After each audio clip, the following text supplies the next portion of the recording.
Yemen में Israel के लिए अमेरिकी हूथी से लड़ रहा है। गाजा में इजराइल हमास से युद्ध लड़ रहा है।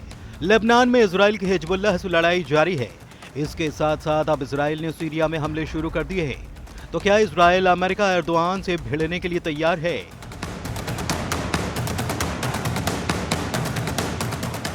सीरिया कहने को कमांडर जुलानी उर्फ अल शरा की सल्तनत है। सीरिया में असल में चलती है एर्दोआन की।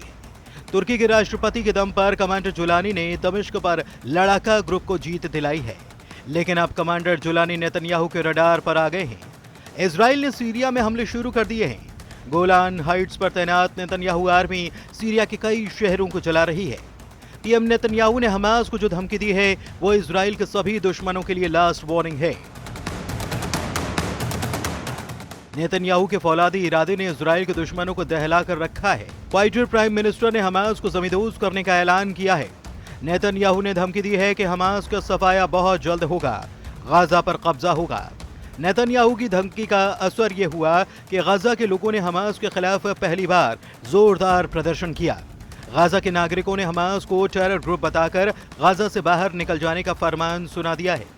हमास की हैसियत नेतन्याहू ने नाप दी तो हूथी लड़ाकों को ट्रंप बेमौत मार रहे हैं। अमेरिका के हवाई हमले से यमन में बारूदी बवंजर आया हुआ है। ट्रंप ने सभी हूथी लड़ाकों को नर्क भेजने की धमकी दी है। उधर हूथी की तरफ से ऐलान किया गया कि लड़ाका ग्रुप ने इजराइल में 2 मिसाइल धमाके कर बदला ले लिया है। हूथी ने इजराइल पर जुल्फिकार और फिलिस्तीन 2 मिसाइल से हमले का दावा किया है। उन मजलूम फिलिस्तीनी लोगों के समर्थन में और उनके बहादुरी के साथ एकजुटता में हमारी मिसाइलों ने इजराइल के शहर जाफा में बेन गुरियन हवाई अड्डे को निशाना बनाया। इसमें एक जुल्फिकार और दूसरी हाइपरसोनिक फिलिस्तीन 2 मिसाइल थी। हमारा ऑपरेशन कामयाब रहा।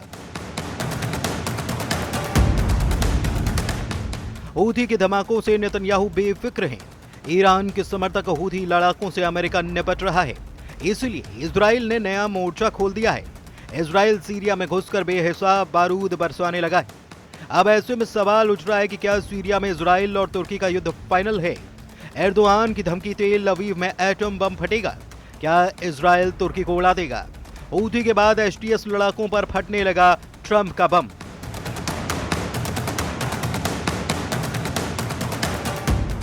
जब ट्रंप हूथी लड़ाकों पर बम बरसा रहे थे, जब नेतन्याहू की आर्मी हिजबुल्लाह फाइटर्स को दौड़ाकर दम उखाड़ रही थी, तभी सीरिया के लताकिया में जो हमला हो रहा था उसकी भनक किसी को भी नहीं लगी। इजराइल ने आधी रात सीरिया में घुसकर कोहराम मचा दिया। इजराइल ने जंगी जेट से हवाई हमले कर कमांडर जुलानी के गढ़ में भारी तबाही मचाई है। इजराइल की एयर स्ट्राइक इतनी जोरदार थी कि बम धमाकों के बाद लगी आग कई किलोमीटर दूर तक दिखाई दी। बम विस्फोट का शोर लताकिया में पूरी रात सुनाई देता रहा। हवाई हमले के बाद सीरिया में इजराइल आर्मी ने ग्राउंड ऑपरेशन कर हथियारों का बड़ा गोदाम तलाश निकाला है। इजराइल के हवाई हमले के बाद सीरिया फ्रंट पर महायुद्ध छिड़ने का सायरन भी बजने लगा है। सीरिया में इजराइल की टक्कर तुर्की की सेना से तय मानी जा रही है। तुर्की ने सीरिया में जबरदस्त सैन्य तैनाती शुरू कर दी है। कमांडर जुलानी कई लड़ाका ग्रुप और कुर्द फोर्सेस के साथ इजराइल से युद्ध के लिए तैयार हैं। नेतन्याहू सीरिया फ्रंट से कब्जा छोड़ने के लिए तैयार नहीं है। इजराइल का दुश्मनों से निपटने का अनोखा और बेखौफ स्टाइल है। इजराइल दुश्मनों को बर्बाद करने तक नहीं रुकता, लेकिन सीरिया में इजराइल को लड़ाका ग्रुप के साथ महाशक्तिशाली देश से भी टक्कर लेनी पड़ सकती है। वजहें आगे जानेंगे। पहले इजराइल ने लेबनान में जो बारूदी तांडव दिखाया उसके भयानक वीडियो देखिए। लेबनान के टायर सिटी में इजराइल ने ड्रोन अटैक किया। हिजबुल्लाह के वॉर हेडक्वार्टर पर बमबारी कर इजराइल ने बड़ी कामयाबी हासिल की है। आगे दक्षिणी लेबनान के टायर में ड्रोन से मिसाइल दाग कर हिजबुल्लाह के टॉप कमांडर को मार डाला। इजराइल डिफेंस फोर्स ने बताया कि मारा गया टॉप कमांडर रादवान फोर्स का बटालियन कमांडर अहमद अदनान बाजीजा है। अदनान बजीजा जब मारूद के करीब डेर दघैया में गुप्त ठिकाने पर पहुंचा तो उसे मिसाइल से उड़ा दिया गया। नेतन्याहू आर्मी की ताबड़तोड़ हमले युद्ध विराम समझौते के बाद भी जारी हैं। इजराइल युद्ध के हालात में दुश्मनों का क्या हाल करेगा इसे समझना मुश्किल भी नहीं। लेकिन अचानक इजराइल से सभी फ्रंट पर क्यों तूफानी हमले शुरू हो चुके हैं?